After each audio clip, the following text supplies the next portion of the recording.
Olá, vamos para mais uma aula do nosso curso de Engenharia de Software 1. Nessa aula, a gente vai continuar falando sobre o processo de desenvolvimento de software, mais especificamente falando sobre métodos ágeis. Na aula anterior, a gente havia abordado o método XP, né, que tem um foco mais próximo do processo de desenvolvimento em si. E nessa aula a gente vai falar sobre Scrum, né? Que é um método ágil, mas com um foco maior em gestão do processo de desenvolvimento de software, né? Então a gente vai dar uma olhada de onde surgiu o Scrum e falar das suas principais componentes, né? Incluindo aí seus papéis, as atividades e os artefatos, né? Que são gerados dentro desse processo. Bom, como eu já havia mencionado, né, o Scrum é um método ágil, né, ele prevê um modelo interativo e incremental para gerenciamento de projetos, né. Especificamente, o Scrum não é voltado apenas para projetos de software, né, então ele pode ser utilizado para gerência de projetos de maneira em geral, né, mas ele calhou muito bem com gerenciamento de projetos de software, né? Ele foi proposto aí em 1995, né? A sua primeira edição aí, que foi lançado dentro de um artigo, né? Que foi publicado aí. E se olharmos assim de uma certa maneira, né? Para além do XP, que teve uma popularidade muito forte, né? Tem uma popularidade muito forte dentro do desenvolvimento de software, o Scrum foi além, né? Dentro da área de desenvolvimento de software, ele alcançou outros patamares aí, outros segmentos, né? Então, de certa forma, a gente pode ver como sendo provavelmente o caso de sucesso, né? Assim, onde você pode ver o emprego de métodos ágeis, né? De uma maneira geral no processo de gerenciamento de projetos. Essa imagem aqui, ela resume um pouco do que é o Scrum, né? E o que nós vamos ver nessa aula de hoje, né? Então aqui nessa imagem você tem ali o que nós chamamos de Product Owner, né? Aquele cara que representa o patrocinador do projeto, que entende qual é o domínio. Nós temos aí o backlog, né? Que é um lugar onde são armazenados os requisitos que o software deve implementar. O processo de interação do Scrum é baseado em sprints, né? Essas sprints são ciclos, né, de desenvolvimento, que são planejados, executados, né? Nós temos aí o time de desenvolvimento dentro do Scrum e essas atividades aí que acontecem, né? Essas reuniões, esses encontros que acontecem ao longo do processo Scrum, que nós vamos detalhar ao longo dessa aula. De uma maneira geral, a gente pode dividir o Scrum em papéis, atividades e artefatos, né? Essas atividades a gente pode pensar também como eventos, né, que acontecem ciclicamente dentro de um projeto Scrum. Os papéis aí são o Product Owner, né, o Scrum Master e o time de desenvolvimento. Você tem as atividades como o Sprint Planning, né, que é o planejamento da Sprint, a Sprint, que é a execução, né, de uma interação, as reuniões diárias, reunião stand-up meeting, né, os daily meeting, que são as reuniões que acontecem diariamente, né, tem o Sprint Review, as retrospectivas, né, que são atividades, reuniões que acontecem aí. Nós temos os artefatos, que são o backlog do produto, o backlog do sprint, né? Então, todos esses caras aí a gente vai detalhar um pouco mais ao longo dessa aula. De uma forma organizada, né, a gente pode entender que existe essas definições aí das práticas, né? Os papéis, as atividades, os artefatos. Então, vamos começar falando do time, né? O time Scrum que caracteriza os papéis, né? Então, o time num projeto Scrum, né, um time de desenvolvimento do projeto Scrum, ele, ele tem três papéis especificamente, né? Nós temos o Product Owner. Esse Product Owner basicamente é aquela possibilidade ou ele ajuda que aquela necessidade ou aquela prática de trazer o cliente, né, para próximo do processo de desenvolvimento, para melhor priorizar, definir os requisitos, né, melhor detalhar aquilo ali. Então ele é como se fosse um representante do cliente, né, do stakeholder cliente, do patrocinador, quer seja ele o cliente usuário, ou então aquela pessoa que mais entende do que o sistema deve oferecer enquanto funcionalidades, né? Então, ele pode ser alguém realmente que é realmente essa pessoa, né, que é o patrocinador, mas ele pode ser também alguém, algum funcionário da empresa que demandou o desenvolvimento de software que tem essa visão. Então, ele representa aí o patrocinador, né? Ele é como se fosse a parte mais interessada em que aquele produto fique pronto e ele entende mais das funcionalidades, dos requisitos que aquele produto, né, que vai ser desenvolvido deve oferecer. Nós temos o Scrum Master, né?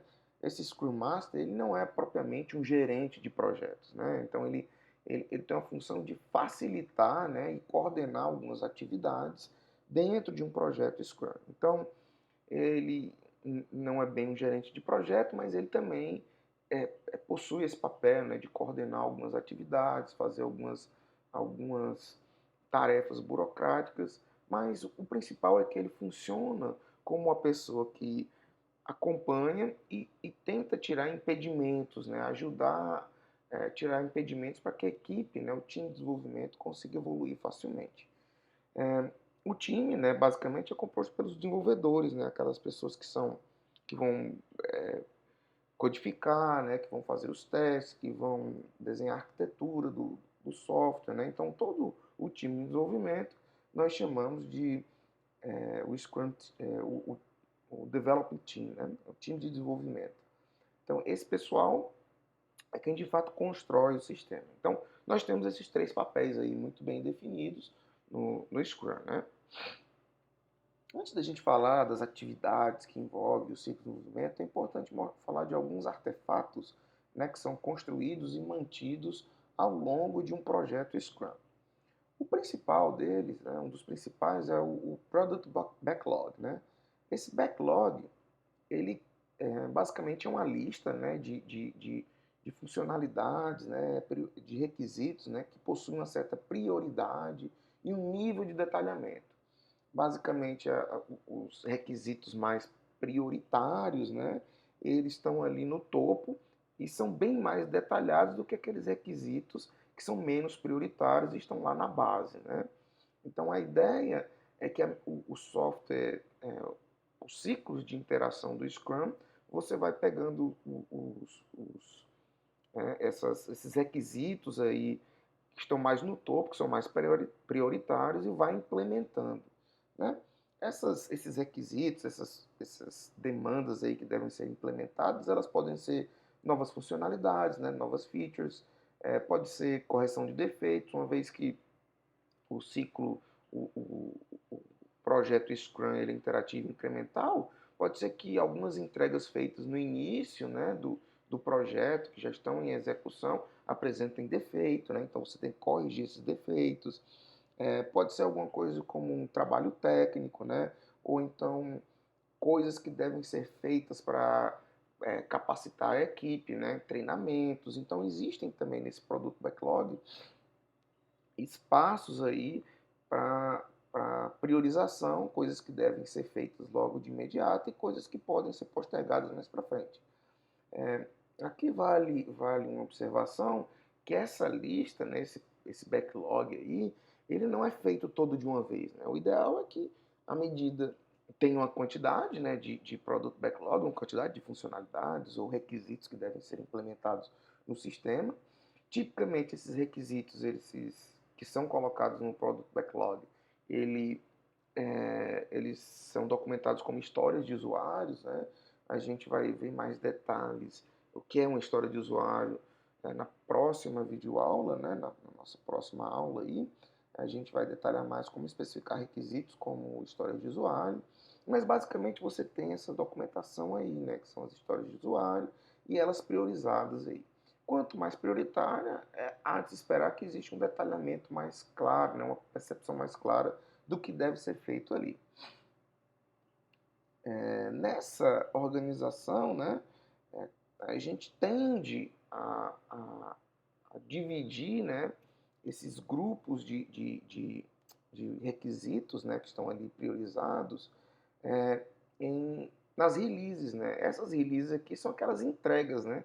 A cada ciclo de desenvolvimento eu vou fazer uma entrega. Então eu digo assim, ó, quando eu implementar essas X primeiros requisitos aqui, ó, eu tenho uma primeira release, né? Uma release que é um conjunto de funcionalidades aí que eu posso já liberar para o meu cliente, né? Para que ele possa utilizar já com uma certa segurança, né? Então, é, as mais prioritárias são entregues primeiro, né? E as menos prioritárias são entregues depois. E aqui vale ressaltar que pode acontecer de alguns requisitos desses, né? Porque esse é exatamente a ideia, né, dos métodos ágeis é poder você ter essa flexibilidade de escopo, né? Então pode ser que algum requisito desse saia ou seja modificado ou entre novos requisitos, né? Existe uma tarefa, essa tarefa de ficar organizando, né, priorizando, detalhando, modificando aí, refinando o backlog do produto, ou seja, esses requisitos que caracterizam tudo, né, de uma certa maneira, o que o sistema deve oferecer em termos de funcionalidade, restrições às quais ele está submetido, existe uma atividade própria para isso, né? Essa atividade é chamada de backlog grooming, né? Então, é, geralmente você tem lá, todos estão envolvidos, né? Todo mundo do time Scrum, né? O Scrum Master, o time de desenvolvimento e o Product Owner, né? Eles estão envolvidos aí, mas obviamente quem é a pessoa mais central nesse processo, desse processo de gerenciamento do backlog aí, é o Product Owner, né? Porque ele é uma pessoa que entende mais do domínio, então ele vai lá, começa a dizer que aquele requisito pode ser quebrado em mais, em outros dois, né? Então é melhor a gente diminuir isso daqui, quebrar em três, ou então, eu quero mudar a ordem, eu vou mudar essa prioridade, eu acho que esse cara aqui agora é mais prioritário do que o outro. Esse aqui não vale a pena, vamos tirar esse item aqui, ó, do backlog, porque não faz mais sentido para mim, né? Então, também não existe a ideia é que isso seja feito ciclicamente, não existe assim de uma maneira prescritiva no Scrum, se isso deve ser feito semanalmente, mensalmente ou diariamente, né? Então esse fluxo aí vai muito da dinâmica, né, do projeto em si. A ideia é que no início você tenha mais movimentação nisso daí, né, nas fases iniciais, porque há uma percepção melhor do que o produto deve entregar, né? E já no final as coisas devem ser a menos mudanças, né? Mas de certa forma é interessante que isso seja feita com regularidade, né? Esse gerenciamento do backlog do produto, né? Então, como eu havia falado,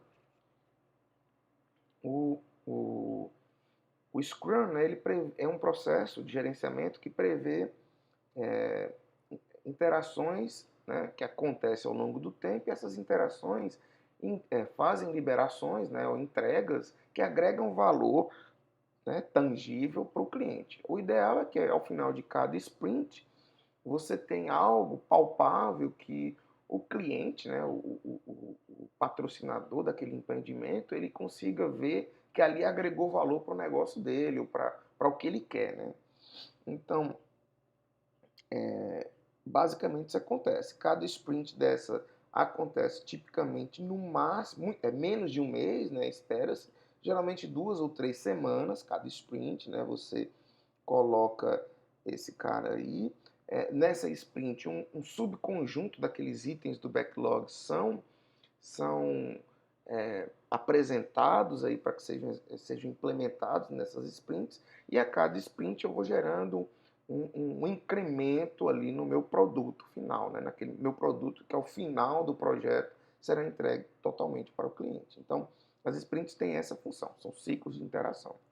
Só que para que uma sprint seja executada, antes de executar propriamente um sprint, é necessário que faça um planejamento da sprint, né? O que nós chamamos de sprint planning, né?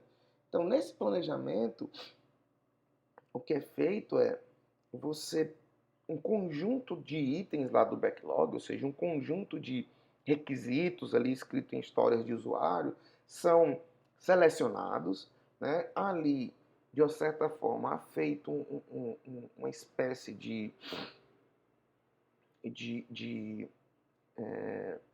priorização, é feita também uma estimativa, né, de quão complexos são aquelas tarefas para definir esse escopo que vai ficar realmente dentro daquela sprint, né, de 2 ou 3 semanas. Então, uma vez que eu seleciono, aqui vale ressaltar que pode ser feito técnicas como aquelas que a gente falou lá no XP, né? Aqui o time pode chegar lá, né, e fazer um planning, um planning poker, né? Você pode usar aquela metáfora, né, de um jogo de poker para estimar quantos story points ali, né, de complexidade tem cada tarefa, e a partir dali você consegue entender o quão difícil fazer aqueles caras, né?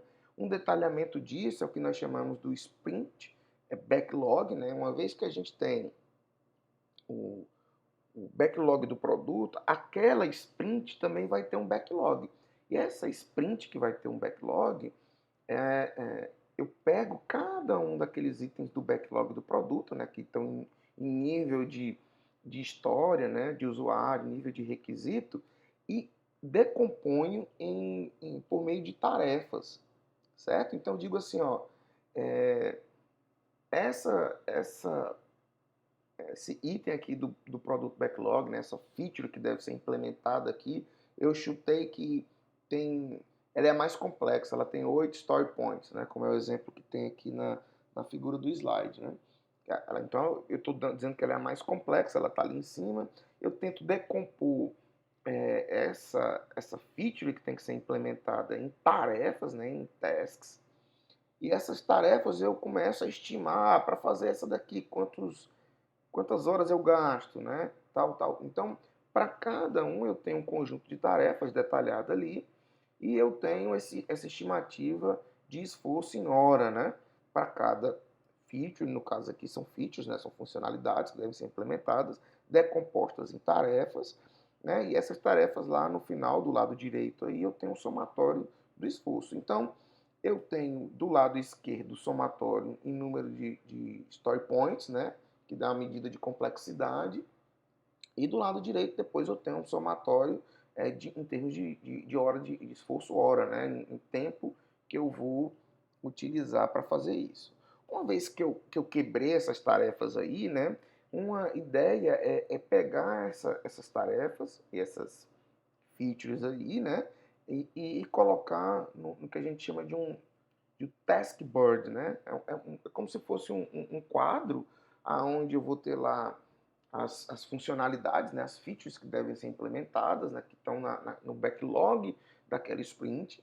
Nós temos as tarefas que estão no status a serem feitas, né? O to do, e nós temos as tarefas que estão em progress e tarefas que estão finalizadas, né? Complete. Então, com o passar do tempo, a ideia é que as tarefas que estão no to-do vão para in progress e de in progress para complete, né? A sprint ela termina com sucesso, ou seja, no caminho feliz, né, na situação feliz, você consegue implementar todas as funcionalidades, né, as features que você selecionou para aquela sprint, quando as tarefas são migradas de to-do até complete, né? Uma forma de acompanhar a evolução de uma sprint, né, é usar o que nós chamamos de burn down chart, né, um gráfico de burn down. O que é esse gráfico? Ele permite traduzir para a gente aí. Você tem aí no eixo Y, né, você tem a estimativa de esforço em hora que ainda precisa ser feito, né? Então, como é que funciona? A gente pega assim, ó, a cada dia eu olho lá, ó, eu tenho um esforço de tantas horas para fazer, No dia 1 eu tenho 200 horas, no dia 0 eu tenho 200 horas, no exemplo que a gente tem aí. Então, naquele dia, eu vou lá e executo, né, que são aquelas exatamente as tarefas que estão no to-do. Aí, quando eu executo, tiro tarefas do to-do, coloco em progress e elas vão migrando para complete, né? Então, a cada dia eu olho, então complete, complete eu já terminei, né? Então, no próximo dia eu subtraio, quando eu vou olhar no dia 2 aí, eu olhei primeiro no dia 1, tinha 200 horas, no dia 2 eu diminuí para 175 horas aí, e aí assim sucessivamente. A ideia é que a cada dia, né, no dia X que eu olhar, eu olho quantas tarefas, qual o somatório de horas que ainda tem, somando todas as tarefas que precisam ser feitas, né? Então eu vou subtraindo à medida que eu vou concluindo as tarefas e a cada dia eu vou apresentando o total, né, menos a quantidade de horas que eu coloco aí quantas horas ainda faltam, né?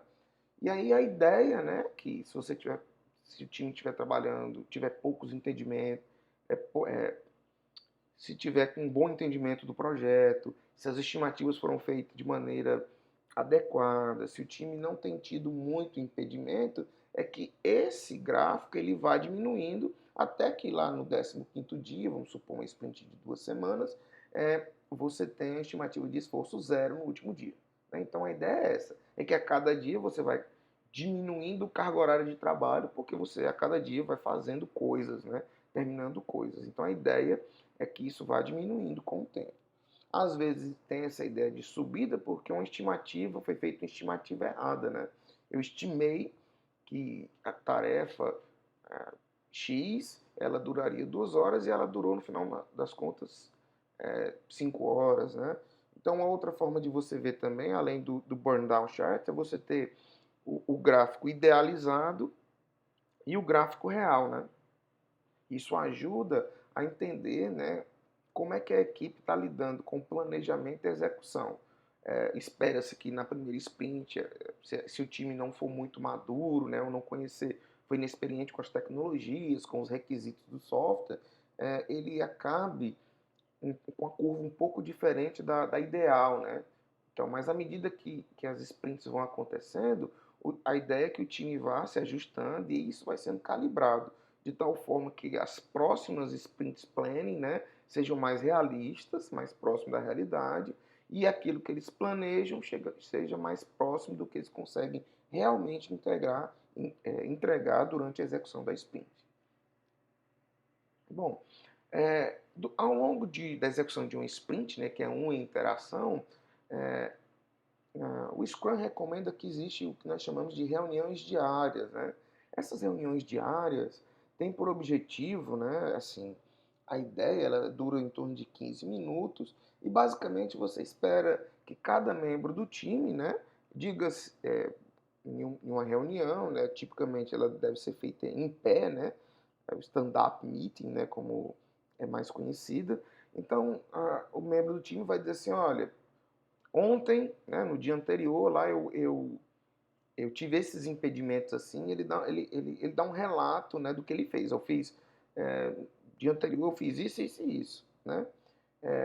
Hoje eu pretendo fazer isso daqui, isso aqui, né? E aí ele pode dizer assim, ó, eu tive esses obstáculos aqui que eu encontrei também para poder, ele pode reportar obstáculos que ele teve no dia anterior e obstáculos que ele já prevê para o dia de hoje, né? Então, mas a ideia é que ele reporte, né, esses obstáculos que teve no passado para justificar algum eventual atraso, né, de impedimentos que ele teve, mas se ele também já vislumbrar obstáculos para a atividade que ele vai fazer, é um bom momento de fazer isso aqui. O objetivo, no final das contas, é sincronizar todo o time das atividades. Assim, ó, como é que está andando o projeto? Bom, como você tem lá o quadro, né, exposto na parede. Tipicamente é isso que é feito mesmo. Esse quadro fica lá exposto na parede, dentro da sala de desenvolvimento, e todo mundo está acompanhando o que está sendo feito e quem está sendo responsável. Né? Mas às vezes é interessante ter essa reunião de 15 minutos, onde todo mundo se atualiza sobre o processo de desenvolvimento ali, sobre como está andando o projeto, e isso ajuda, né, a que problemas sejam resolvidos de forma coletiva. Né? uma vez que uma tarefa pode ter repercussão na outra, né? Porque uma depende da outra, né? E também há a possibilidade, numa reunião dessa, de identificar maneiras de paralelizar atividades, ou então somar esforços, de tal forma que possam antecipar algumas coisas, né? E otimizar alguns trabalhos, né? Algumas implementações. Então, no final das contas, é para o time criar um senso de responsabilidade global sobre o projeto, né? A ideia é que problemas identificados aí, nessa reunião, elas não sejam tratados durante a reunião. Então, é só para todo mundo ficar ciente. E aí, um encaminhamento é dado, né, para que seja resolvido no momento posterior à reunião. Eventualmente, pode envolver parte do time de desenvolvimento, o Scrum Master, ou então seja alguma necessidade que haja de interferência ou comunicação com o Product Owner, né, ou mesmo com demandas que são externas ao Scrum Team, né, ao time Scrum. Uma outra atividade é o que nós chamamos de Sprint Review. Como é que funciona a Sprint Review, né? Ao final lá da Sprint, né, o que se faz, né? Reúne o time, né? O time Scrum, né? O Scrum Master, os desenvolvedores, o Product Owner, né? E também chamam-se aqueles stakeholders, né? Que participaram na interação ali, né? São partes interessadas naquela sprint, né? E aí então é feito uma espécie de demonstração do que foi entregue. Ó, nessa sprint aqui nós entregamos isso e isso aqui. Está aqui a funcionalidade no sistema, faz uma demonstração. Né? Então as pessoas têm ciência e podem aí. Existem empresas, né, que quando contratam dessa forma usam essa sprint review como um, um momento de fazer, de de dar ciência da entrega, né, daquela sprint. Ok, eu concordo que foi entregue o que foi prometido, né, então dá ciência da entrega. É uma oportunidade do time dizer assim, olha, essas histórias aqui não puderam ser implementadas, né, e também receber feedback dos stakeholders que estão ali presentes. Olha, vocês, muito bom, gostei dessa. Eles podem dizer, ó, muito bom, gostei da forma que vocês fizeram isso daqui, mas eles também podem dizer que, ó, não achei que ficou legal, acho que na próxima sprint vocês deveriam colocar uma refatoração aqui, uma melhoria. Então, essa hora desse feedback, né? Esse momento não é um momento que se deve tomar decisão, mas sim deixar lições aprendidas, né? Ou pelo menos ideias do que deu certo, o que não deu certo, e esse feedback ser algo que seja incorporado à dinâmica das próximas interações, né? Então, aqui não vai ser o caso de você, né, tomar decisões para o que vai ser feito no futuro. Isso é feito no sprint planning, né, que é lá no início da sprint. Mas isso funciona como um feedback e pode ser utilizado. Da mesma forma, não é para ficar fazendo análise detalhada dos fracassos, né? Isso aqui é só para pôr em perspectiva para que isso seja tratado num planejamento futuro. Então, o Product Owner, né, vai utilizar essa informação, por exemplo, para fazer uma discussão junto com o time, né, para melhor planejar e mitigar esses problemas de espécie que estão relacionados com algum fracasso ou não implementação de uma história ou dificuldade que apareceu ali. Né? Então, quando isso é anotado e no planejamento da próxima sprint, eventualmente pode vir à tona essa discussão. E existe também o que nós chamamos de reunião de retrospectiva. Né?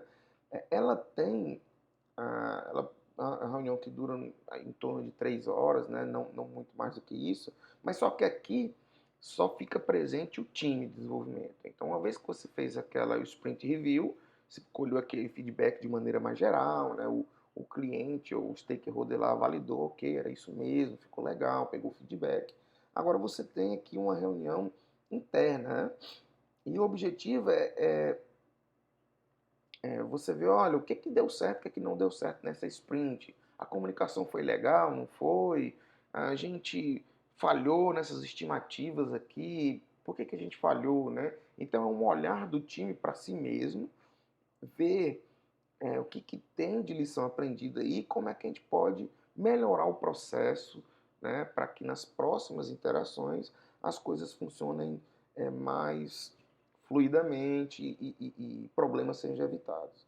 Aí esse não é um momento de membros do time ficar colocando a culpa um no outro, né, de fazer o que se chama de lavar roupa suja, né? Então aqui é um momento para o time maduro, né, fazer uma discussão sem apontar dedos. É claro que na prática, né, isso é difícil, é um pouco difícil de evitar, mas o objetivo não é para isso, né? Aqui é um momento de reflexão do time, né, para um amadurecimento é, coletivo, para um melhor aprimoramento do processo, para fazer uma entrega com mais qualidade nas próximas interações.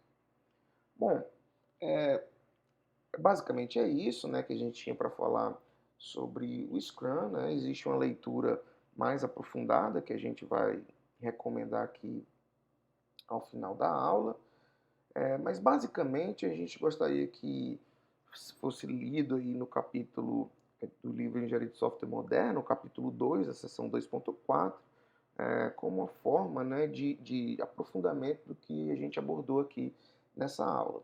Também recomendamos a seção 2.5, 2.6 e 2.7, que tratam de aspectos. A 2.5 foca lá no Kanban, né, como um outro método ágil, que nós não abordamos na aula, mas fica como recomendado para leitura. E existem também algumas discussões aí, nuances sobre os métodos ágeis, né, onde eles são adequados ou não, que está tratado na seção 2.6. Né? A seção 2.7 foi basicamente uma explicação, uma visão geral sobre outros processos de software, né? Sendo alguns que a gente já explicou logo no início dessa série sobre o processo de desenvolvimento de software. Então, basicamente é um detalhamento aí que vocês vão ter, exceto a seção 2.5, que cobre realmente o Kanban, que nós não abordamos.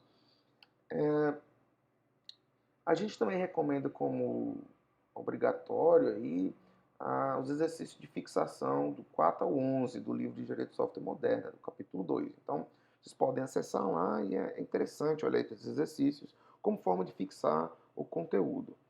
Também apresentamos aí exercícios suplementares, né, que tem na página principal do livro de Engenharia de Software Moderna, online, né, tem uma seçãozinha chamada Material Suplementar, onde tem exercícios de múltipla escolha do capítulo 2, então você pode clicar lá e vai abrir o formulário, né, com essas questões, e você vai poder fazer as escolhas e submeter, né.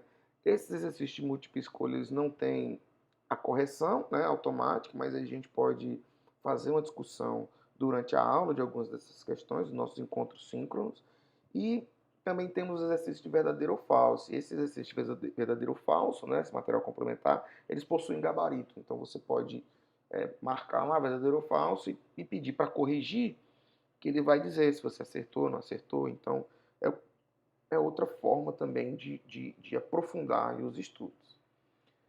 Dito isso, né, chegamos ao final dessa aula, né, sobre Scrum, e até a próxima.